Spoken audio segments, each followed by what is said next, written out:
Kinokolekta niya ang lahat ng kanyang mga gamit sa sining. Mga tumpok ng papel sa ilalim ng umaga. Pinuputol at tinutupi niya ito ng may kasiyahan at ingat. Ang mga dekorasyon ay kumikislap. Narito na ang Pasko. Sinasaklaw ang taludtod, mga tradisyonal na likha ni Ella para sa Pasko. Buuin ng mga puso ng masayang selebrasyon.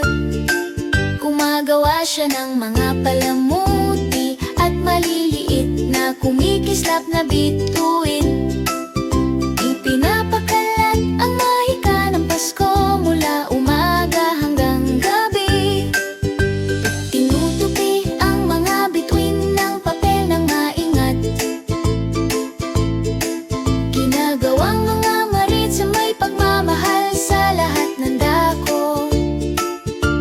Pulang mga bilog at mga laso ay inilalagay sa tamang lugar. Ang kanyang silid ay kumikislap ng malumanis sa kumikislap na liwanag. Mga tradisyonal na likha ni Ella para sa Pasko. Hoy, punuin ang mga puso ng masayang selebrasyon. Mga bituin at wreaths na kumikislap sa kanyang mga kamay. Pinapalamutian niya ang kanyang maliit na daigdig ng Pasko.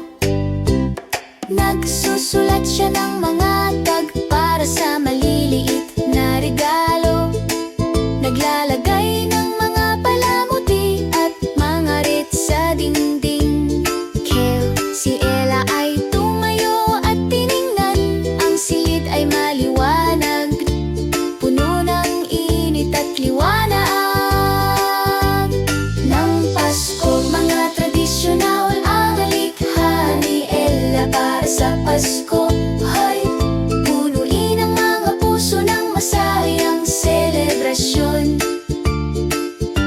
Mga regalo at mga gawaing kamay na kumikislap sa isang